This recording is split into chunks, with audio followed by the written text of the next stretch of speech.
GT, ready? No? It's alright, we don't have to start now. I know. I'm just sitting. Okay. To see how it feels. I didn't get the duck for the camera, so I need to put the duck on top of the camera so I have something to look at. No, like I genuinely do, because like I hate looking at the camera. Okay. Hello, guys. Just say hello. Yeah. Hello. We're meeting in Molavi. We have a name now. Today we're reading chapter 2. Yeah. Anything else? No. I probably should say that this isn't an audiobook, because I wrote that a lot of times in the description. So we don't get done for copyright. But yeah, Okay. This isn't an audiobook. This is a book discussion. We're going to be talking about the book and things in it. Yeah. Things that aren't in the movie. Anything else? No. No? Okay. 3, 2, 1! Alright. Chapter 2. The Vanishing Glass. Nearly 10 years had passed since the Dursleys had woken up to find their nephew on the front step, but Privet Drive had hardly changed at all. The sun rose on the same tidy front gardens and lit up the brass number 4 on the Dursleys' front door. It crept into their living room, which was almost exactly the same as it had been on the night when Mr. Dursley had seen that fateful news report about the owls. Only the photographs on the mantelpiece really showed how much time had passed. 10 years ago, there had been lots of pictures of what looked like a large pink beach ball wearing different coloured bobble hats. But Dudley Dursley was no longer a baby, and now the photographs showed a large, blonde boy riding his first bicycle, on a roundabout at the fair, playing a computer game with his father, being hugged and kissed by his mother. The room held no sign at all that another boy lived in the house too, yet Harry Potter was still there, asleep at the moment, but not for long. His Aunt Petunia was awake, and it was her shrill voice which made her first noise of the day. Up! Get up! Now! Is that good? Yeah. Yeah, good. All right. Sure. That's my Petunia. Harry woke up with a start. His aunt rapped on the door again. Up! She screeched. Harry heard her walking toward the kitchen, and then the sound of the frying pan being put on the cooker. He rolled onto his back and tried to remember the dream he had been having. It had been a good one. There had been a flying motorbike in it. He had a funny feeling he'd had the same dream before. His aunt was back outside the door. Are you up yet? She demanded. Nearly, said Harry. Well, get a move on. I want you to look after the bacon, and don't you dare let it burn. I want everything perfect on Duddy's birthday. Harry groaned. What did you say? His aunt snapped through the door. Nothing. Dudley's birthday. How could he have forgotten? Harry got slowly out of bed and started looking for socks. He found a pair under his bed and after pulling a spider off of one of them, put them on. Harry was used to spiders, because the cupboard under the stairs was full of them, and that was where he slept. When he was dressed, he went down the hall into the kitchen. The table was almost hidden beneath all of Dudley's birthday presents. It looked as though Dudley had got the new computer he wanted, not to mention the second television and the racing bike. Exactly what Dudley wanted a racing bike for was a mystery to Harry, as Dudley was very fat and hated exercise, unless of course it involved punching somebody. Dudley's favourite punch bag was Harry, but he couldn't often catch him. Harry didn't look it, but he was very fast. Perhaps it had something to do with living in a dark cupboard, but Harry had always been small and skinny for his age. He looked even smaller and skinnier than he really was, because all he had to wear were old clothes of Dudley's, and Dudley was about 4 times bigger than he was. Dudley was fat. Harry had a thin face, knobbly knees, black hair, and bright green eyes. He wore round glasses held together with a lot of sellotape because of all the times Dudley had punched him on the nose. That's a big no. Punching somebody in the face with glasses. The only thing Harry liked about his own appearance was a very thin scar on his forehead, which was shaped like a lightning bolt. He had had it as long as he could remember, and the first question he could ever remember asking his Aunt Petunia was how he had got it.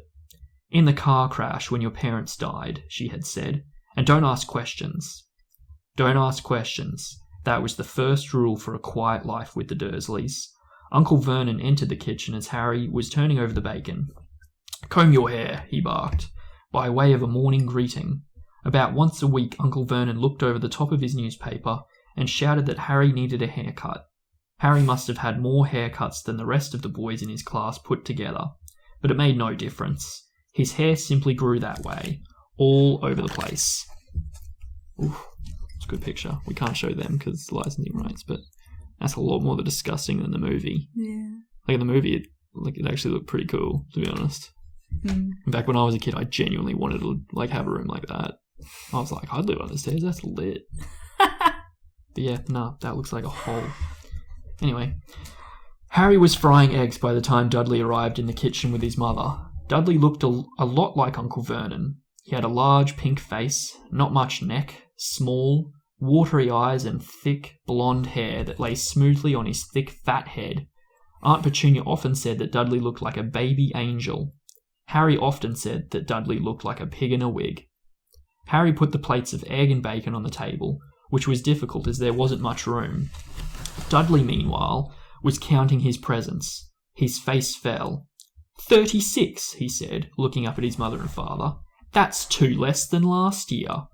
Darling, you haven't counted Aunt Margie's present. See, it's here under this big one from Mummy and Daddy. All right, 37 then, said Dudley, going red in the face. Harry, who could see a huge Dudley tantrum coming on, began wolfing down his bacon as fast as possible, in case Dudley turned the table over. Aunt Petunia obviously scented danger too, because she said quickly, "And we'll buy you another 2 presents while we're out today. How's that, Popkin? 2 more presents. Is that all right?" Dudley thought for a moment. It looked like hard work. Finally, he said slowly, "So I'll have 39? 39, sweetums," said Aunt Petunia. "Oh," Dudley sat down heavily and grabbed the nearest parcel. "All right, then." Uncle Vernon chuckled. "Little tyke. Wants his money's worth, just like his father. Attaboy, Dudley." He ruffled Dudley's hair. At that moment the telephone rang, and Aunt Petunia went to answer it while Harry and Uncle Vernon watched Dudley unwrap the racing motorbike. A sign camera, a remote control airplane, 16 new computer games, and a video recorder. He was ripping the paper off a gold wristwatch when Aunt Petunia came back from the telephone, looking both angry and worried. "Bad news, Vernon," she said. "Mrs. Figg's broken her leg. She can't take him." She jerked her head in Harry's direction. Dudley's mouth fell open in horror, but Harry's heart gave a leap. Every year on Dudley's birthday, his parents took him and a friend out for the day, to adventure parks, hamburger bars, or the cinema. Every year, Harry was left behind with Mrs. Figg, a mad old lady who lived 2 streets away. Harry hated it there. The whole house smelled of cabbage, and Mrs. Figg made him look at photographs of all the cats she'd ever owned. "Now what?" said Aunt Petunia, looking furiously at Harry as he'd planned this. Harry knew he ought to feel sorry that Mrs. Figg had broken a leg. That's not so bad. Looking at cat Cats, pictures. yeah. I like cats. Every year. Yeah, that's boring. Like a whole album. And it's probably like the same cat. No, actually, it sounds like it's like 100 cats. Cat ladies. Yeah. A lot of cats. Do you remember Mrs. Figg from the movies? No. She wasn't in the first movie, but she was in the movie when he rescues Dudley from the Dementors. Oh yeah, Remember the lady? yeah. That's her. Oh, That's okay. Miss. They had to shoehorn her into the movie because they're like, oh, we'll cut her during the first one. Yeah, that's why I was like, oh. Yeah. Okay. Mrs. Figg, crazy cat lady. Now you know. Okay. Now what? Said Aunt Petunia, looking furiously at Harry as though he'd planned this. Harry knew he ought to feel sorry that Mrs. Figg had broken her leg, but it wasn't easy when he reminded himself it would be a whole year before he had to look at Tibbles, Snowy, Mr. Paws, and Tufty again. I like Tufty. Tufty's a good name. "We could phone Marge," Uncle Vernon suggested. "Don't be silly, Vernon. She hates the boy." The Dursleys often spoke about Harry like this, as though he wasn't there, or rather as though he was something very nasty that couldn't understand them, like a slug. "What about, what's her name, your friend, Yvonne?" "On holiday in Mallorca," snapped Aunt Petunia. "You could just leave me here," Harry put in hopefully. He'd be able to watch what he wanted on television for a change, and maybe he'd even have a go on Dudley's computer. Aunt Petunia looked as though she'd just swallowed a lemon.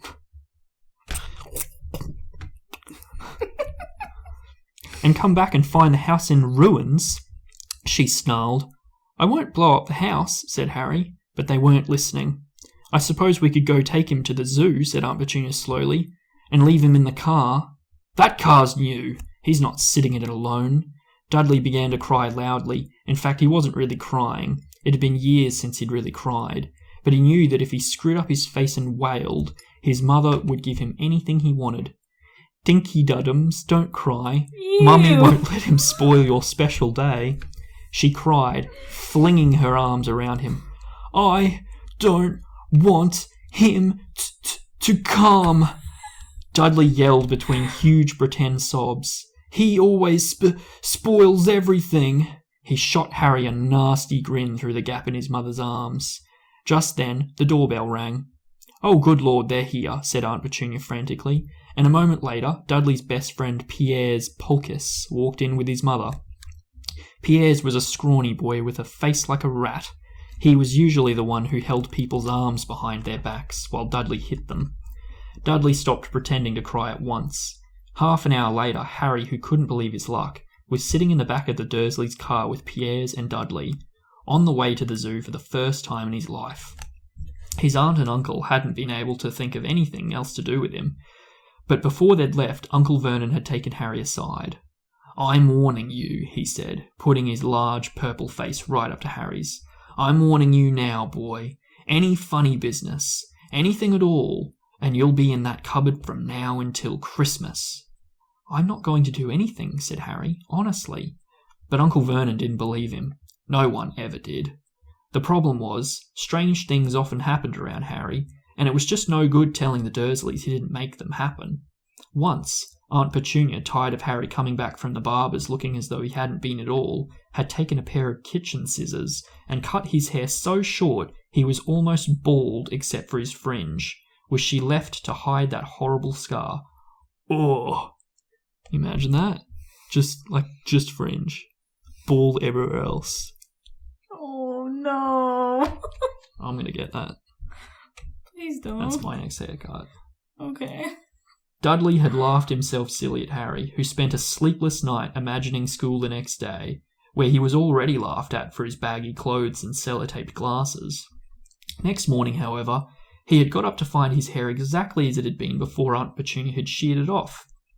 He had been given a week in his cupboard for this, even though he had tried to explain that he couldn't explain how it had grown back so quickly. Another time, Aunt Petunia had been trying to force him into a revolting old jumper of Dudley's, brown with orange bobbles. The harder she tried to pull it over his head, the smaller it seemed to become, until finally it might have fitted a glove puppet, but certainly wouldn't fit Harry. Aunt Petunia had decided it must have shrunk in the wash, and to his great relief, Harry wasn't punished. On the other hand, he'd got into terrible trouble for being found on the roof of the school kitchens. Dudley's gang had been chasing him as usual, when, as much to Harry's surprise as anyone else's, there he was sitting on the chimney. The Dursleys had received a very angry letter from Harry's headmistress, telling them Harry had been climbing school buildings, but all he tried to do, as he shouted at Uncle Vernon through the locked door of his cupboard, was jump behind the big bins outside the kitchen doors. Harry supposed that the wind must have caught him in mid-jump, but today nothing was going to be wrong. It was even worth being with Dudley and Piers to be spending the day somewhere that wasn't school, his cupboard or Mrs. Figg's cabbage-smelling living room. While he drove, Uncle Vernon complained to Aunt Petunia. He liked to complain about things. People at work, Harry, the council, Harry, the bank, and Harry were just a few of his favourite subjects. This morning it was motorbikes. Roaring along like maniacs, the young hoodlums, he said, as a motorbike overtook them. I had a dream about a motorbike, said Harry, remembering suddenly. It was flying. Uncle Vernon nearly crashed into the car in front. He turned right round in his car seat and yelled at Harry, his face like a gigantic beetroot with moustache. Motorbikes don't fly. Dudley and Piers sniggered. I know they don't, said Harry. It was only a dream. But he wished he hadn't said anything. If there was one thing the Dursleys hated even more than him asking questions, it was him talking about anything acting in a way it shouldn't. No matter if it was in a dream or even a cartoon, they seemed to think he might get dangerous ideas. It was a very sunny Saturday, and the zoo was crowded with families. The Dursleys brought Dudley and Pierre's large chocolate ice creams at the entrance, and then because the smiling lady in the van had asked Harry what he wanted, before they could hurry him away, they bought him a cheap lemon ice lolly. It wasn't bad either, Harry thought, licking it as they watched a gorilla scratching its head, and looking remarkably like Dudley, except that it wasn't blonde. They do look pretty similar.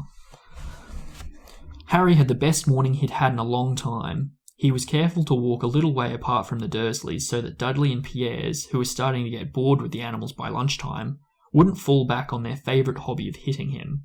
They ate in the zoo restaurant, and when Dudley had a tantrum because his Knickerbocker glory wasn't big enough, Uncle Vernon bought him another one, and Harry was allowed to finish the first. Harry felt afterwards that he should have known it was all too good to last. After lunch they went to the reptile house. It was cool and dark in there, with lit windows all along the walls. Behind the glass, all sorts of lizards and snakes were crawling and slithering over bits of wood and stone. I like that part. Dudley and Pierre's wanted to see huge poisonous cobras and thick, man-crushing pythons. Dudley quickly found the largest snake in the place. It could have wrapped its body twice around Uncle Vernon's car and crushed it into a dustbin. But at the moment, it didn't look in the mood. In fact, it was fast asleep. Dudley stood with his nose pressed against the glass, staring at the glistening brown coils. "Make it move," he whined at his father. Uncle Vernon tapped on the glass, but the snake didn't budge. "Do it again," Dudley ordered. Uncle Vernon rapped the glass smartly with his knuckles, but the snake just snoozed on. "This is boring," Dudley moaned. He shuffled away. Harry moved in front of the tank and looking intently at the snake. He wouldn't have been surprised if it had died of boredom itself. No company except stupid people drumming their fingers on the glass trying to disturb it all day long. It was worse than having a cupboard as a bedroom, where the only visitor was Aunt Petunia hammering on the door to wake you up. At least he got to visit the rest of the house. The snake suddenly opened its beady eyes, slowly, very slowly. It raised its head until its eyes were on level with Harry's. It winked. Harry stared. Then he looked quickly around to see if anyone was watching. They weren't. He looked back at the snake and winked too. Flirting with a snake. The snake jerked its head toward Uncle Vernon and Dudley, then raised its eyes to the ceiling. It gave Harry a look that said, quite plainly, "I get that all the time." "I know," Harry murmured through the glass, though he wasn't sure the snake could hear him. "It must be really annoying." The snake nodded vigorously. "Where do you come from, anyway?" Harry asked. The snake jabbed its tail at a little sign next to the glass. Harry peered at it. Boa constrictor, Brazil. Was it nice there? The boa constrictor jabbed its tail at the sign again, and Harry read on. This specimen was bred in the zoo. "Oh, I see. So you've never been to Brazil." As the snake shook its head, a deafening shout behind Harry made both of them jump. "Dudley! Mr. Dursley, come and look at this snake. You won't believe what it's doing." Dudley came waddling towards them as fast as he could. "Out of the way, you," he said, punching Harry in the ribs. Caught by surprise, Harry fell hard on the concrete floor. What came next happened so fast, no one saw how it happened. 1 second, Pierre and Dudley were leaning up right on the glass. The next, they had leapt back with howls of horror. Harry sat up and gasped. The glass front of the boa constrictor's tank had vanished. The great snake was uncoiling itself rapidly, slithering out onto the floor. People throughout the reptile house screamed and started running for the exits, as the snake slid swiftly past them.